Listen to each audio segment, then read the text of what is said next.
this session, just for me to recap then.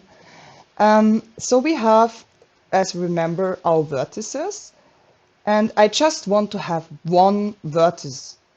There is also a plugin where you can just add one vertex, but I think it's ridiculous, so we just learn how to take the inverted selection and delete the others vertices. So we have just this little fellow here. So here you go, there it is. You can also move it, you know.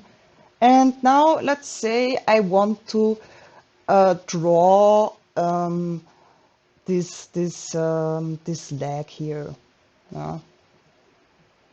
So I will position my dolly here, like so, or I will position it, let's say, like so, like here. And now we have just this little feller. We have it just positioned on our image, which is a template for us to build. And we do extrude with E to extrude and start to extrude around our drawing, what we want to extrude then and make an object out of it. So we extrude, and I will do not this whole one. I don't want to bore you. So we'll stop here and we'll cut it up here. And then I go back to this dot and I will extrude, not scale. You can't do that with a dot. You can extrude it. And what I search now, because I want to be precise, that this side I want to extrude as many dots I have on this side, and I will show you why. And then I extrude like so, so it's parallel to this one. Then I extrude again, so it's parallel to this one. And I will extrude again, it's parallel to this one, etc., etc. So I will go there. It's meditative, and honestly, Blender, if you understand this tool set, it's not that hard then, but it takes just time. So you just need to get your time. F, it's just F, just press F. Oh, that's nice. And now what I have here is like a, you don't see it so well, I hope, but when I press A, I have now my really nice vertices here, and they combined. So there's just, this is now a mesh, but it has just edges and vertices. And because we added this plugin here, this F2 plugin, you can easily use this F tool, what I just used, to start. Oh, and that's it. Ta-da!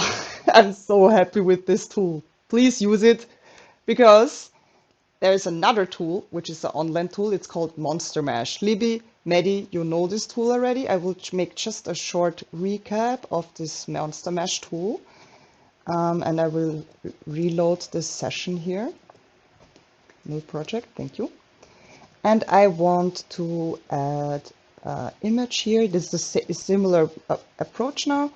Let's say I take also this texture, what I just did.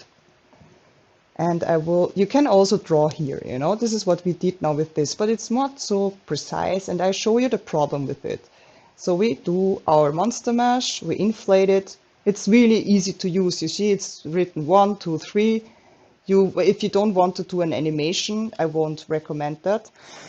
And then you can just download it as a cheap GLB or as an OBJ. I use GLB because then my texture is already in it and I don't have so many steps to click. And when I want to import that, it's File, Import, GLB file, because it's a GLB file, or it's an OBJ file. It depends what you chose. And I took this, and there's my monster mesh. I prepared that already. And I show you the problem. So this is my monster meshy, and it looks actually quite, where is it gone? It looks actually quite cool, right? But when I take the topology, when I go in edit mode, we have problems here. We learned last time that we do projection from view, and then it actually maps the 2D image to my 3D object. And Monster Mesh does that as well. And the topology is not really well done. I mean, this is much better, this topology, because with this I can really start working. And if it comes to animation, this topology is much better. With Command R, I will make a in between, and I will put it in the middle. You know, this is much better. I mean, that's why I would recommend you to really get into that tool. Can I go back? Thank you. So I did this thingy with my thingies, and I did also this import of this SVG. You could also draw it, and I will show that maybe when we have time in the end. And I also started that here. You can't see that much, so I go in that view. And you see, you can also go around the corners. You just have to remember, like a snake, here it squeezes together so that you have also the parallel dot to it, so the parallel vertex to it. And now I can also start from here if you want to add new extrude here, you know, and then extrude here, etc. And these will be combined, and then I go back, and then I make also here with extrude, and these will be combined, so we'll adjust them a little bit. We will use then also, and I press F, FF, perfect. And because I kind of changed my perspective, it also goes the way I do the perspective, which I just found out now, which is quite cool. So I will extrude, and I will extrude.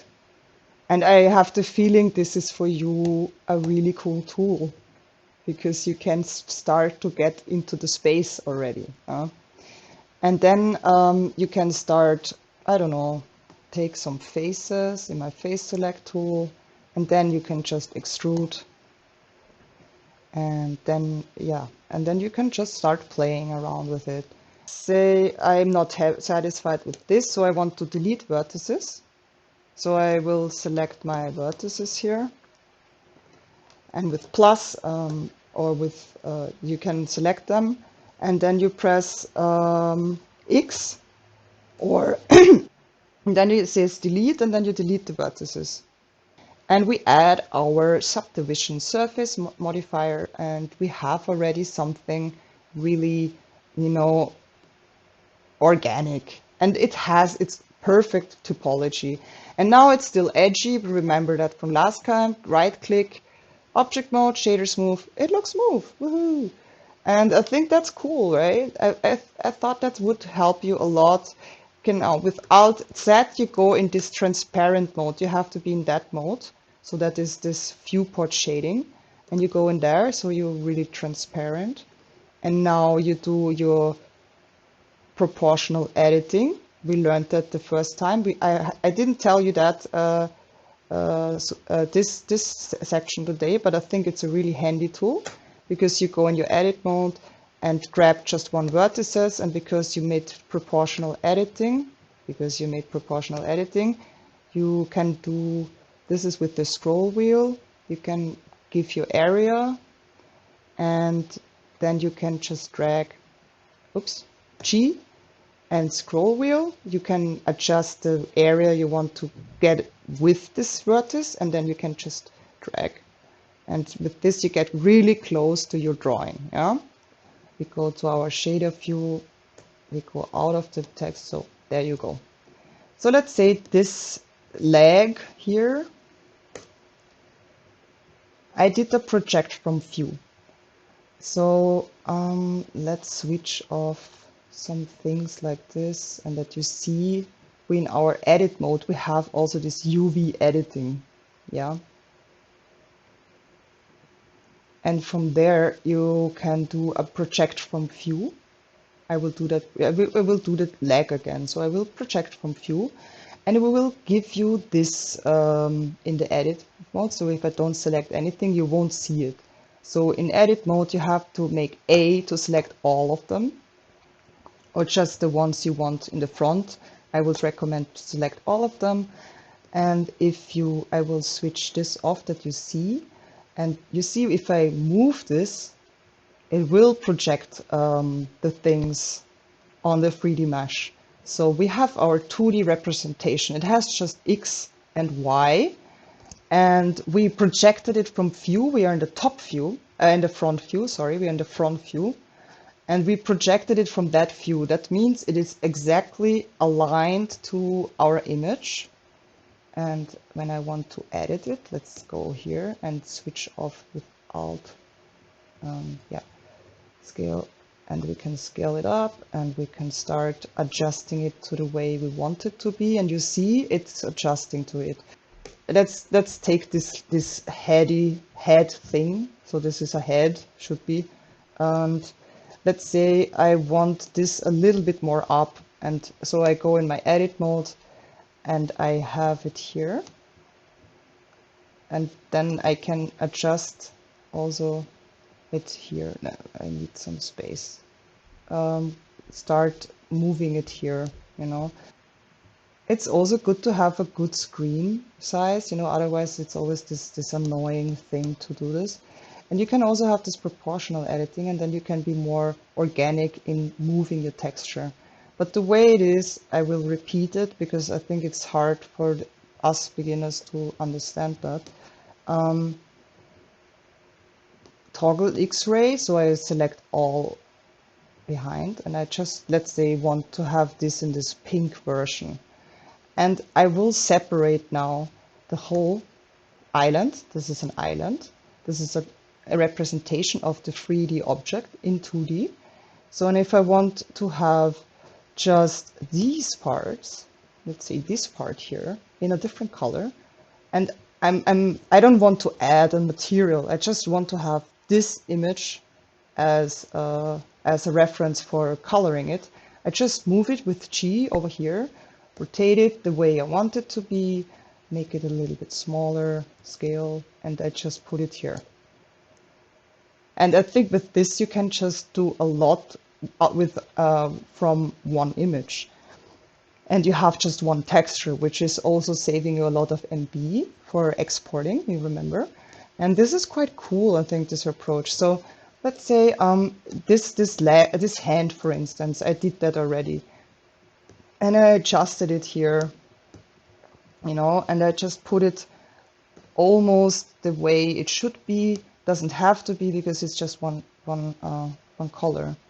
And also this face here, you know, there's one part, I don't know what that is. I think the end of this one here, and I want to put it back here.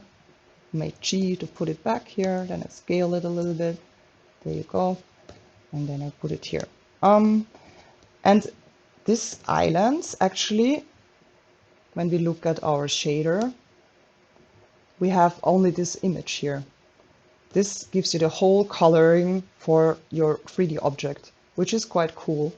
And I think I learned a lot the last 2 years, and I realized keep it simple and awesome is the best way to go in Blender.